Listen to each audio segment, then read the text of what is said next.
السلام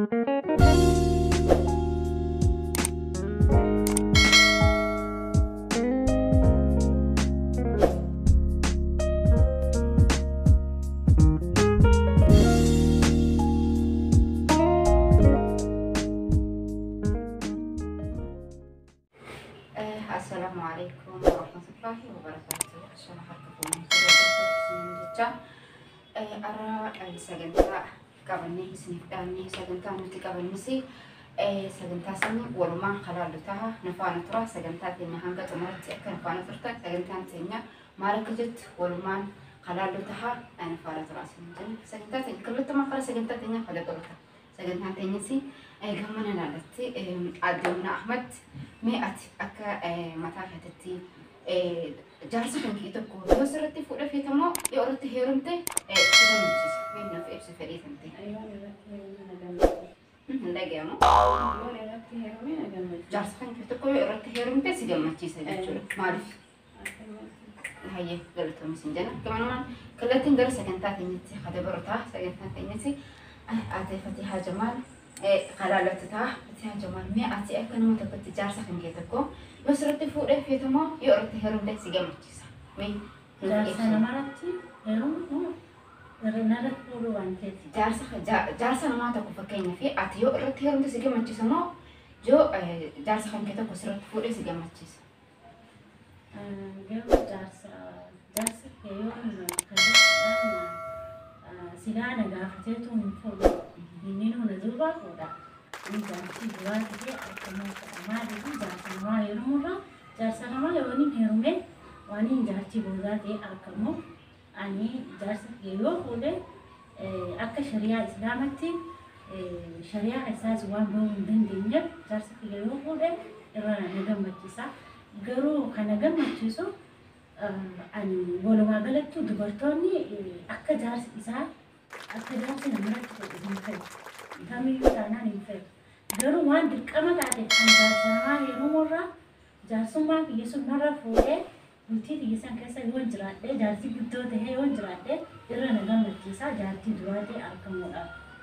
Hayya asumarratti yoo akkuma jettetti na gaafatee hin fuudhu jette garuu yoo si gaafatee هيا ما سقافته أكم بوت.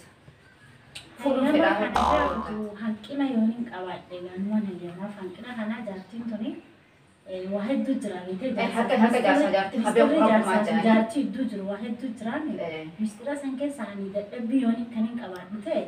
نين هيا ما في جالسة هيا. إني فوروني فيه. نين هيا ما في يومين هنكنا قوات. قالوا يومين هنكنا قوات شو بعده غوتو تيوان جالسة هيا. ناججة غوتو خنين دندوته.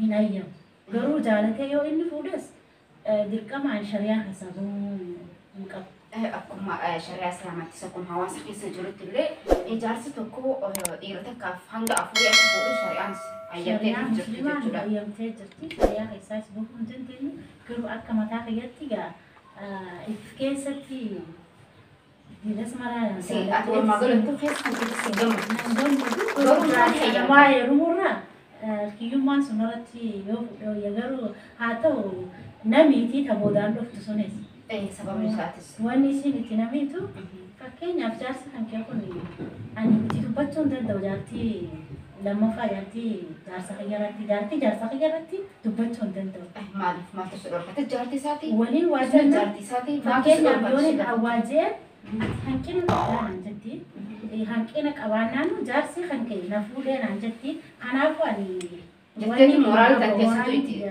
قبوتي قمتو سنيفين كامني هاتو قرو نمر أوساقا مالي قول قرو دانغا حسابهم مربات دانغا مسلمة حساباني قوون دندنيا في مالي أني مورالي تي أنا مبوتي سنيفو ربنا لافسو ربنا على في سمالين كنت أدري فتيها جمال سي قالتهم سنجن هذا هنكي ببريدا في ميدك عن شو مربات قالتهم أكسمتي ويوان تهاس إنه هاسا خن الراجل برتون خن هواسنا خن أكبر نوت رابرت أبدي الرقم سجنتان تاني أمر لهن أمر أمني اتفاجر سجنتان تاني أمر قرأ أدي حياة أحمد أتيهو ما جدرات وأنا ما هاسا جل خن رتي نعتس أتيهو جالس خن تيجي سرت فوق في تمام يوم خيرت هيرمتو سيجا مجلس مياد هنكي ها شيء كان كتب سيجا فلنا نفكر ما قلتي Heerumni kan jaarsa yeroo rakkoo hin gammachiisu wanni jaarsa namarratti heerumillee hin gammachiisu.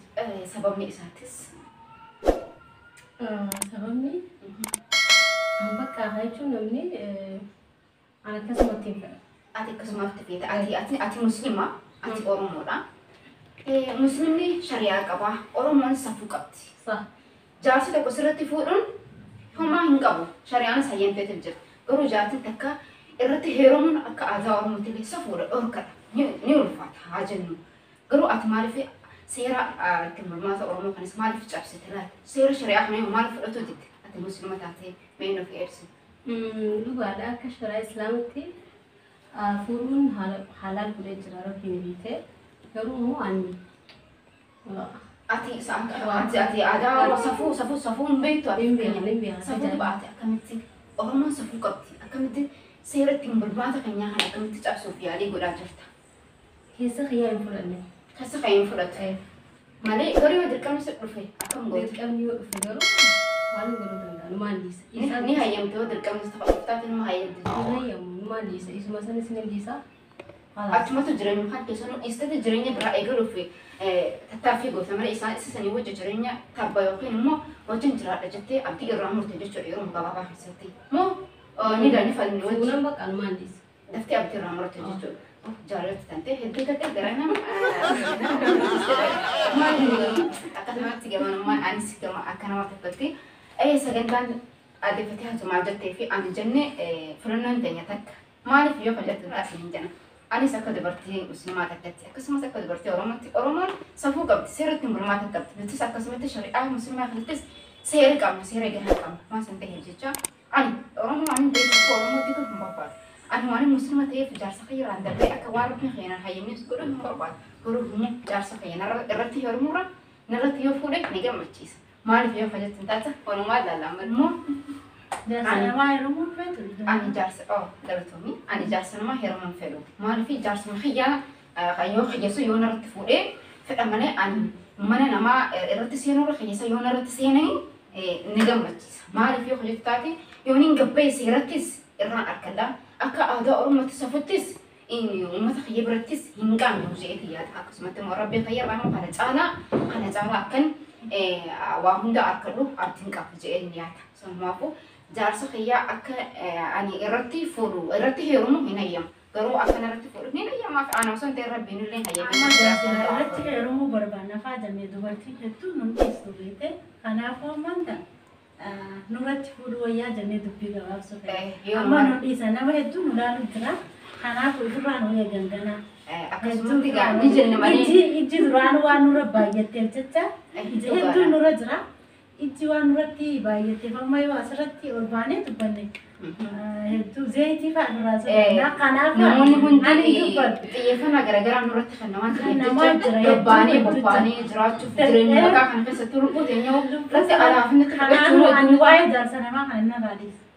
Ini sodaatu jechuudha. Maaliif sodaata? Gaafii ati na gaafatte kanaafuu hedduun sodaatu jira. Garuu ofirraa deebisuu xiyyaaf jaarsa namarraa walaba ta'uu xiyyaaf hedduu irratti gammada. Akkasumatti ta'e ati duraan dursee mataa kaatii irratti ifitti amanamummaa qabaachuu qabda. Ifitti amanamummaa si sodaachisa. Anitti ifitti amantummaa hin qaba. Garuu ijji shamarranii hedduun narra jira. Geezeen akkanaaf akkana jee hedduu narra jira. Garuu ani jaarsa isaanirraa walaba. Ati jaarsa isaanirraa walaba garuu immoo namoota hedduutu iyya hedduu yookiin immoo waan ilaalchi garagaraa baay'ee hedduun nurra jira. Walumaa galatti nu hundarraa. Numa agartanii koomoo yookiin falmii gama lamaatti deemaa jira. Kun immoo jaarsa xiyyaa ani irratti heerumuun fedha malee akka namatti fuudhu hin fedhuuf ja'aa jiran. Shamarran kan babbareedan Oromoo kan isin agartan kun. Isaan kunis immoo yaada mataa fi ibsachuun nama gonsa malee nama hin qaannessu isin jenna. Shamarran keenya akkasumatti hawaasni keenya hawwan keenya waan nuti asirratti haasna kanarraa haasoo qofa osoo hin ta'in akka barnoota irraa fudhatanii akka wantoota garagaraa irraa baratan asumaan abdii qabna jechuudha. Ati Fatiyaa Jamaal garuu wantoota kana hedduu mormii yookiin immoo falmii garagaraa irra kaasuu jechuudha. Maaliif ishee fudhatamu dide mee waliin ilaalla siddeebina malee dhiifamaa wajjin maaliif garuu maaliif sodaatte? Maaliif sodaatte? Keessa kan kee maaliif saayyamuu dide? Keessa fi galan hayyamu. maaliif ija hedduu takkan fudhatti ilaalee argaa yeroo deemu hedduun sodaachaa jiru. Sodaachuu hin qabdu ati maaliif jireenya kan keetti irratti alaafin eenyu si as jireenya kan irratti mootii. Ani beekaa jira. Mootii waan taateef jecha waan gootu keessatti dura ifitti amantummaa qabaachuu qabda. Ifitti amantummaan hin qabaa. Kanaaf beekaa. Suma beekaa yoo akkasumatti gadadhus ni gaara. Akkuma beekamu namni keessatti ifi ol baasee himuun namu akkuma hawaasummaa gaafii walii garaati malee keessa galee yoo shamarran keenya koomatti garagaraa jira akkuma beekamutti shamarran zayitii walirra naqaa barbaree jetti wal naqaa waltumaa boksi jira meeqa jira adeemsa kana wajji ani wajji dorgomuu hin danda'u jettee adda fatee argama maaliif garuu fatahaa maaliif ka sodaattu taate baay'ee sodaadha fuula biyya bareedaa kana kanin ittiin boonu kana yoo na balleessanii saniif hin ibsu sodaadha carraa kan kanaafuu shamarran keenyaan eessan jiru carraan tokkollee dhufa kan dabarre jettee adda fatee hajaman maaliif carraan namoota baay'ee jiraatti fayyadamanii maal rakkoo qaba anis carraa xiyyaanamaatti irratti abbaadhaa akkasumatti gaafanoo hanga ammaa nufaana ture kasaniif akkasumatti baay'ee takka isin galatoomfannaa sagantaan teenya arraaf asuma irratti xumuramti akkasumatti chaayinaala yuutuubii keenyaa kanas akka sabiskiraayib laayik sheer gootan gamamaan isin gaafannaa kabajaaf jaalalaa wajji uummata Oromoo bal'aa addunyaa kan addunyaa kan Afrikaa akkasumatti akkasumas ta'e kan biyya keessa jirullee baay'ee isin galatoomfannaa shamarra keenya babbareedaa Hayaat Ahmad Fatihaa Jamaal akkasumatti adda sabboontu Siraaj akkasumatti addee Munaa Ahmad wajji turtiin teenya hanga ammaatti isaanii wajji turre akkasumatti ogeessa kaameraa keenyaa Elmoo baay'ee takka galatoomuu isin jenna hanga sagantaa birootti walitti deebinutti galatoomaa isin jenna sagantaa keenya garuu immoo itti fufa hin dagatina garuu immoo kanaafi sheer sabiskiraayib laayik godhuu akka hin daganne gamanuma isin gaafannaa haa jennu galatoomaa isin jenna dubartoonni hundi akka jaarsi irratti fuudhu hin fayyamnu nuti beekaa kana afaan jenna mana keessa keenya